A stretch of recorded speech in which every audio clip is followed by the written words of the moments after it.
The samurai build that we went over in our last build video was insane, but this Netrunner build is just a straight up broken build that eliminates any enemy in seconds and gives you unlimited RAM and makes you feel like an actual god while also allowing you to use whatever weapons or playstyle you want to use. If you want to turn this game into easy mode and feel like Canon V, this has got to be the best build in Cyberpunk 2077. If you have any adjustments you'd make to this build or another build that's your favorite, leave it down in the comments, but this is what I've found to be the highest damage dealing Netrunner build that just melts through everyone on even very hard difficulty. If you're wondering why my browser looks so dang cool while I'm using the build planner, that's thanks to the Cyberpunk 2077 mod in Opera GX, who decided to sponsor this video. If you click on my link down in the description and download Opera GX, you can check out the new Cyberpunk 2077 hub right in the browser. My favorite part is how it just feels like you're on a computer in Night City. It is entirely immersive. If you click up at the top left on the GX corner logo, it'll take you back to the main hub, and this is where you can check out all of the different sections that Opera GX's Cyberpunk mod offers. You can go straight to the video and music, see the trailers or listen to the soundtracks of the game. You can check out the game booklet, which is basically a digital version of the ultimate guide to Cyberpunk. Under Explore Night City, you can check out the interactive map or use the shortcut to the build planner that I've been using. There's also modding guides and a cosplay guide.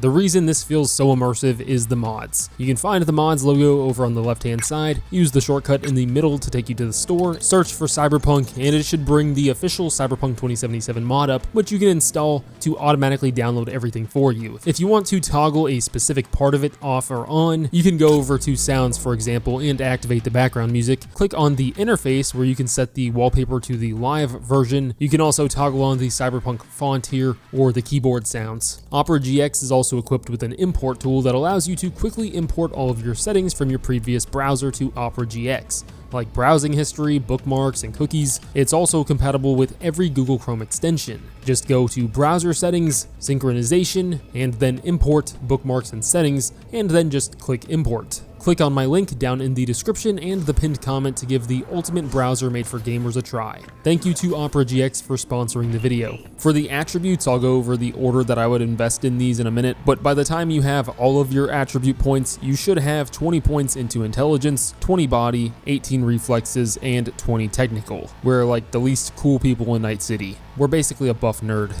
Our main priorities are intelligence and technical, for pretty obvious reasons. Body for health to make us virtually unkillable, and reflexes for movement so that we can dash around. If you do not have Phantom Liberty, I highly recommend it, but you'll have something like 10 less attribute points at end game. I'd probably subtract 5 points from body and 5 points from technical since they do help a ton, but you can get by without them. So let's go ahead and start with intelligence. We have like 90% of the perks here. The perks I would pick first are primarily in the middle tree. These affect RAM recovery, but our main focus is the overclock perk up towards the top. It's pretty easy to pick perks early game because you don't have much of a choice. There's only a couple of options up until you get to like level 4, but I would just focus on the middle and the left branch at first and worry about smart weapons on the right side later. So your level 4 perks grab optimization for the 35% RAM recovery rate, but really just to progress up the chain of perks. These branching perks you can come back and grab later. I wouldn't necessarily go out of my way to get them right now. Like encryption at least, I would grab that eventually. Proximate propagation is pretty useful for close range quick hacks, but on the left side, Eye in the Sky is literally because we have to grab it to grab better perks. I don't really care about the perk itself, but the Warning Explosion Hazard perk can be a really useful quick hack to use early on for those explosive canisters for some high damage, but not insanely necessary to have. Once you get up to the level 9 perks, you can grab Hack Q 2 times for the increase in max RAM, but level 2 also lets you finally be able to queue quick hacks and use 2 at a time. Immensely helpful. The branching perks around it you want to at least eventually grab. While you're leveling up, you might want to invest some perk points into body and technical and come back for these later, but they are all really good for this build. For the RAM recovery, Data Recycler gives you back most of the RAM spent on a hack that didn't get used in the queue because the enemy already died, and Counter Hack is really helpful to counter the annoying Netrunners. I did not grab copy and paste, but it allows you to spread quick hacks to other enemies, and it's pretty good if you want to grab that instead of something like Explosion Hazard. It's probably a more useful perk. Embedded Exploits second level basically does 60% more damage if you use a non-combat quick hack before a combat quick hack. So if you use like Weapon Glitch, and then use a combat quick hack like, I don't know, Contagion, there's 60% more damage. This perk goes really well with this build. Ice Pick Speculation and System Overwhelm are all good to eventually grab, but I would probably wait and start investing into something like Smart Weapons by grabbing Acquisition Specialist and Precision Subroutines so that we can scoop up the Recirculation perk. This allows us to start blending our hacks with smart weapons so that kills with smart weapons recover our RAM. Now at level 15, we can finally grab our much needed overclock. This thing is a game changer. I almost recommend to level up as fast as possible by doing side activities like NCPD scanner missions so that you can grab this as fast as possible because it allows you to press E, at least on PC, to go into overclock mode to start using health instead of RAM. We have Cyberware and body perks we'll go over in a minute that basically give us unlimited health to make us basically a god with the overclock mode draining our health, which just comes right back. The surrounding perks are really good. You have to have these. Race Against Mind gives us damage boosts the lower our health is. Power Surge helps you if you're low on health before you've activated overclock, and Sublimation is insane because it increases your health anytime there's an effect that would typically increase RAM. During overclock, it increases your health. It also leads to Blood Daemon that gives you even more health for leftover quick hacks after an enemy is eliminated, but you'll also have to grab the Q Acceleration, which this perk isn't incredibly helpful until you're facing stronger enemies that are even alive after hitting them with more than 2 quick hacks, because most of the enemies will be dead from 1 to 2, but it also gives us more RAM. Q-Hack Room is good for some of the combos that we'll be using, where we use control and combat quick hacks, so both will cost 1 less RAM. Q Mastery is really good for those strong enemies that can require a maxed out Q, and Spillover is like the last truly must-have perk because it has a 50% chance to spread quick hacks in overclock mode. So yeah, grab these smart weapon perks when you can, and since we have 20 intelligence, definitely grab Smart Synergy so that in overclock you can light someone up with a Q of quick hacks and then get a 25% damage boost with your weapons. Again, here are all of the perks that I have in intelligence. Here are my technical perks. A lot of this is self-explanatory. Like I said, if you don't have Phantom Liberty, I'd probably just put 15 into technical. The level 20 perks are really good, but you sadly have to make some sacrifices without the DLC. Ticking Time Bomb just creates a giant thing of electrical damage when you activate overclock. Plus, if you want to change things up mid-game and use a Sandevistan with your smart weapons, it'll activate on that too. The Edgerunner perk, I just love. It gives us an extra 50 points into Cyberware, so without this, you'll have to take a slight nerf on Cyberware, but it also subtracts a little bit of health with it equipped. The left tree of perks all help with health and health items. They're just beneficial since we're using our health in overclock, but typically you won't even need to heal. Pyromania, I mainly have it because it leads to Ticking Time Bomb, but we'll also go over a good combo you can use with it.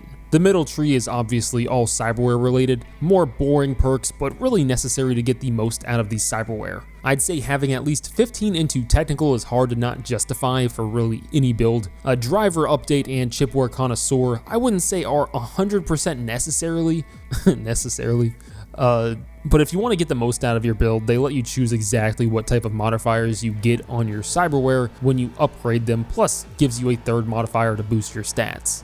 So Reflex is super simple, it just lets us dash. If for some reason you like to be a foot peasant, feel free to not put much into reflexes at all because it's really just for this. If you don't have Phantom Liberty, you could totally just subtract some reflexes, but these perks are absolutely mandatory for me. Being able to dash around and then dash in midair is a no-brainer. You do not at all need Stunt Jock, I just hate having to slowly get out of my car and wait for it to stop. So there's another perk point if you don't mind just stopping and getting out. And Body is another very simple skill tree. We don't have much in here at all. We just want the health and adrenaline, which also gives us more health and some damage buffs in adrenaline mode. A lot of the perks get buffed up by Cyberware like the Heart Pump, which we will be using. Again, some of these perks you can drop if you wanted, but they're good at maximizing our build and getting the most out of overclock since it uses our health, and the Pain to Gain perk basically gives us unlimited health charges in the bigger fights like the NCPD fights where you can just take out some smaller enemies and each kill regenerates your health item by 20%. That's it for the attributes and perks. Smart weapons are the most obvious choice for this build, but you could easily just not invest into smart weapon perks and instead go with blades since we have a lot of reflex points. Go into tech weapons if you're into those, or get more general weapon perks for SMGs and assault rifles, or whatever you prefer to use. You can really switch this build up if you feel like it. Or like I said, if you don't care much for air dashes or at least want to skip out on the mid air dash perk at the level 15 one that you get, you could take some of those points and throw them into cool and grab the crouch speed perk or something else. To get the most out of your Cyberware capacity, getting to level 60 is going to get you the most that you can get. If you don't have Phantom Liberty, the max level is 50. Getting your Engineer skill to level 30 gives you another 10 points, and Cyberware capacity shards are really where you get a huge boost to Cyberware capacity. Those shards can randomly drop from killing enemies, and if you don't pick them up and loot every single enemy like a little loot goblin, you miss those. And those make up a majority of the Cyberware capacity shards. There are other ones that you'll find, but most of them are random drops. You also get some from Phantom Liberty like the airdropped crates, but the Cyberware capacity shards are huge. Some of the Cyberware I go over are iconic variants. You don't necessarily have to have those iconic variants, especially before your Cyberware capacity is very high, but they do help. For our Cyberdeck, we're going with the Tetratronic Rippler. This could be replaced later on with the Kanto MK6 if you have Phantom Liberty, or the Arasaka Cyberdeck if you prefer stealth. But if you're going with that build, that's a completely separate thing, because I would also probably swap the points that you have in reflexes over to cool so that you can get all of the cool stealth buffs too. But for us, we're going with the Tetratronic Rippler because it's just the best all around, melt everything that comes in your path Cyberdeck in the game. And it also buffs up your other weapons after using it. You can get the Tetratronic Rippler from any Ripper Dock in Night City. Ripper Docks refresh their inventory with higher tier gear every 10 levels. So at level 10, Ripper Docks will start carrying the tier 2 or Mark II gear. At level 20, you can get tier 3 Cyberware, level 30 for the Mark IV, and level 40 for the Mark V. So the best Tetratronic Rippler you can't get until level 40, the Mark V. Before that, you'll just go with whatever one your level scales to. Once you have the tier 5, you can upgrade it to tier 5++. This Cyberdeck is really cool because when you go into overclock, it automatically uploads weapon glitch and reboot optics to any nearby enemies within 8 meters of you. So it renders those guys completely stunned and useless. Not that it matters much because we destroy everyone anyways, and we're basically going to have unlimited RAM. You get a 40% damage buff when you upload a combat quick hack and then a non-combat quick hack immediately after. Plus, now you do 15% more weapon damage after that non-combat quick hack affects the enemy. Sonic Shock, for example, is a non-combat quick hack that is really effective after you use something like Synapse Burnout as your combat quick hack. And because of Synapse Burnout, all of the buffs are just extra anyways. If you just want to mindlessly destroy everyone, the best quick hack is Synapse Burnout. You will automatically take out basically anyone who isn't a boss, and if they are a beefier enemy, that's when we use Sonic Shock or another non-combat quick hack immediately afterwards. Plus our smart weapons. So for the quick hacks we'll be using, the ones at the bottom right here are the ones that will be at the top of your quick hack menu. I don't know why they do it this way, but Synapse Burnout down here will actually be the first listed once we're actually hacking someone. Then we have Cyberware Malfunction, since these are like the two main quick hacks I use, really Synapse Burnout since that one-shots most enemies. Sometimes I'll place Cyberware Malfunction before it for some of the buffs that we have in the perks. System Collapse I have for a reason that we'll go over in a second. And then Contagion, because this really goes well with one of the weapons we'll be using. You know, back before 2.0, this was probably my favorite quick hack, but now I really only use it with one of the weapons. Synapse Burnout is probably the best quick hack in the game ever since 2.0 because it's strong enough to kill most enemies with just that alone, and it's super cheap on RAM for the amount of damage that it does. Quick hacks will cost 2 less RAM for each quick hack, with the max buff to that being quick hacks are 6 RAM cheaper after eliminating 3 enemies with it. So if there's a group of enemies, all you really need to do is just hit them each with the Synapse Burnout, and they're probably gone. Once you unlock the iconic version of Sonic Shock, you can easily replace Cyberware Malfunction with it and instead use Sonic Shock. The only reason I say to wait for the iconic version is because it costs 2 RAM once it's iconic. Otherwise, Cyberware Malfunction is cheaper. But we'll get more into that in the how to use this build section of the video. You can get quick hacks from hacking the daemon terminals. Once you level up far enough, like at level 50, you'll start getting iconic quick hacks from these. And then you can get some quick hacks from the Netrunner vendors. I don't believe these guys will ever sell iconic quick hacks. I think you have to get the iconic quick hacks from the daemon terminals. The Netrunner shops are marked with this chip icon on the map. There's one over here in Westbrook's Japantown, and then over in Kabuki in Watson. Also one over in Pacifica, and I believe there's one in Dogtown too. So for the rest of our cyberware, on the frontal cortex I have the RAM reallocator. If you don't have access to the iconic version, you can grab the Camilo RAM manager. This gives you an extra 2 max RAM, plus instantly recovers 23% max RAM when available RAM falls under 20%, which helps when we're just loading people with a queue to automatically refill our RAM. We have the EX disk, which gives us another 6 RAM, plus 35% upload speed for quickhacks. And then we also have the axolotl.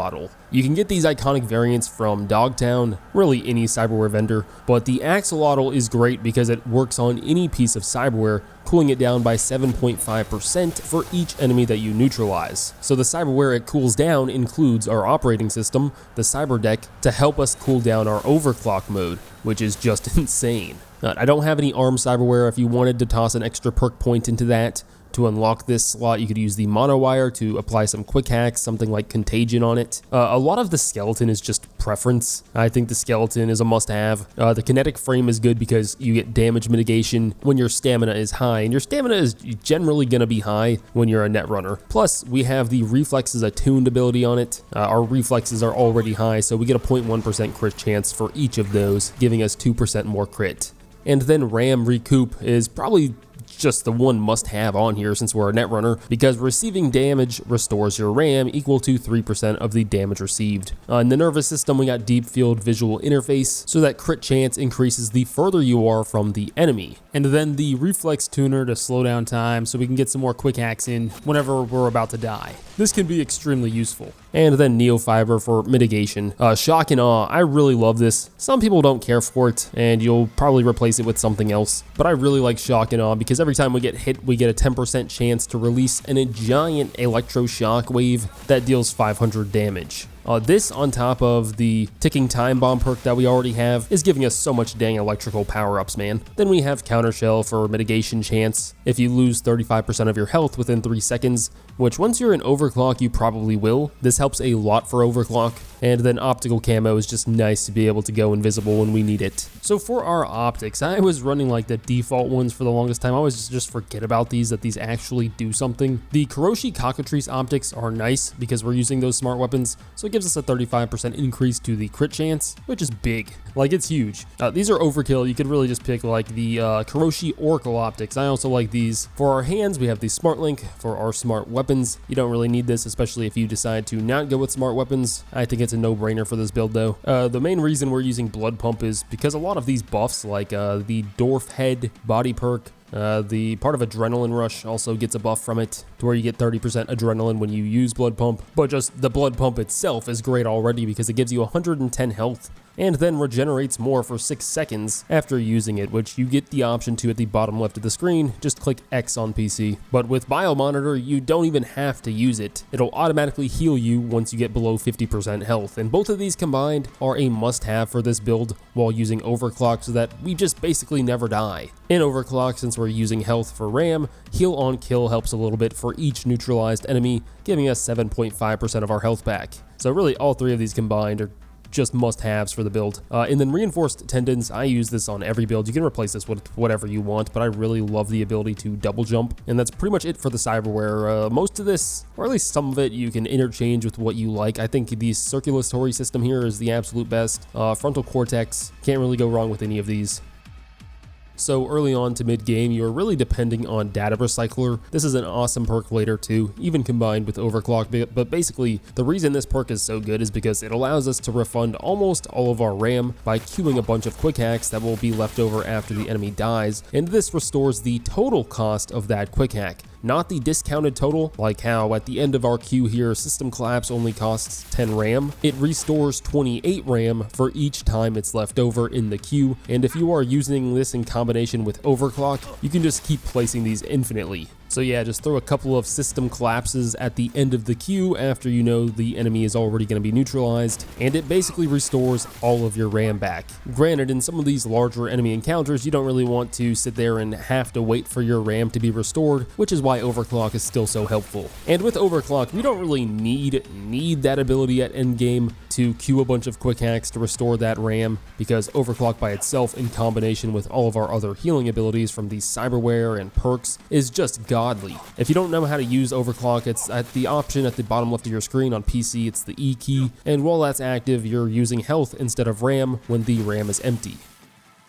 Most of the time though, all you need is a Synapse Burnout, or if you want to up the damage, we use Cyberware Malfunction and then Synapse Burnout. Like, you can just move from enemy to enemy, place one Synapse Burnout on each of them, they're toast. If you want to hit the wombo combo that absolutely shreds everyone, is Cyberware Malfunction, then Synapse Burnout, then Cyberware Malfunction, and then System Collapse. In a lot of scenarios, you don't even really need that, like, RAM refresh from System Collapse. Most encounters aren't huge and don't feature a bunch of bosses, so you can just do Cyberware Malfunction and then Synapse Burnout on basically anyone who isn't a boss. I mean, just one simple Synapse Burnout itself is fine if you don't mind the slightly slower upload speed. And once you have unlocked the iconic version of Sonic Shock, you might want to replace Cyberware Malfunction with that, because we're basically just using Cyberware Malfunction because of our buffs that we get for having a non-combat quick hack as the first and third hacks in the queue. So having it before and after Synapse Burnout. The reason we use Cyberware Malfunction instead of any other ones is because it only costs 4 RAM. The iconic Sonic Shock only costs 2 RAM. So for a lot of people, that's a no-brainer. They'll use Sonic Shock instead of Cyberware Malfunction. Once you're able to craft the iconic Sonic Shock, use that. But I still like the Cyberware Malfunction for the fact that it uploads in 0.3 seconds. Sonic Shock takes 2 seconds, which is still fast, but 0.3 seconds is just hard to beat, especially because the faster our first quick hack uploads, the faster Synapse Burnout uploads, partially thanks to the Hack Q perk. Now, since we're using Cyberware Malfunction again for our third perk in the queue and the upload speed on it doesn't really matter, I would totally replace that one at least with Sonic Shock. You know, you can have something like Cyberware Malfunction, then Synapse Burnout, then Sonic Shock, and then System Collapse. You should rarely ever run out of anything, RAM, health, or overclock. It's all virtually limitless. If you see any of those going down, including your blood pump health item, literally all you have to do is eliminate enemies to refresh them, thanks to all of the different buffs we have that we went over with the Cyberware and perks. And if they're still alive, like you're facing a boss or something, that's when we start shredding them with our smart weapons, because these are getting all sorts of damage buffs once the enemy has a non-combat quick hack affected on them. So at the very least, if you're like out of RAM or really low on RAM, it still benefits to toss like Cyberware Malfunction onto an enemy and then start shooting them with a smart weapon. It's actually insane. And that's why you don't really need weapons most of the time with this build. You know, this build is just insanely powerful with purely quick hacks. The only time I really use weapons is to change it up if I'm bored or if I want to get through boss fights faster, but it's also just a lot more fun to blend it all together. In which case, I use the Shingen Mark V for one of our weapons, because after using Contagion, it basically makes enemies explode and works really well against boss fights. It's really the only even reason I use Contagion, because the Shingen Mark V fires explosive rounds. With Contagion, when you apply a burn or overheat effect, which the explosive rounds on the Shingen Mark V apply to that, it'll cause it to detonate, which deals a ton of damage, both to that enemy and nearby enemies.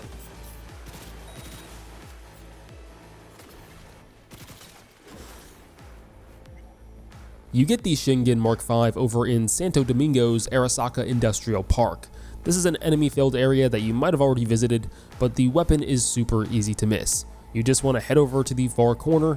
You don't have to go inside of the building. Instead, you'll be looking for a crate or container labeled 667. Inside of there is where you will find the Shingen Mark V Tier 5 iconic weapon that you can upgrade to Tier 5++. Pretty much any other time where I'm not wanting to do that Contagion combo, I'm using Yinglong.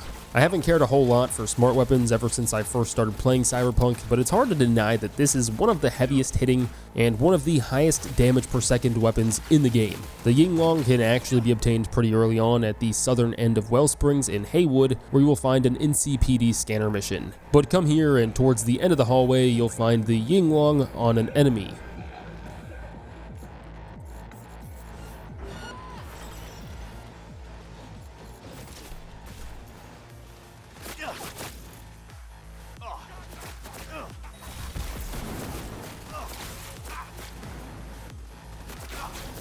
Also, these EMP effects that it causes just goes on top of all of the other electrical effects we have going with this build. But that is pretty much it. Leave a like and subscribe for more Cyberpunk 2077 builds. This is what I think is the best Netrunner build in the game. Thank you to Opera GX for sponsoring the video.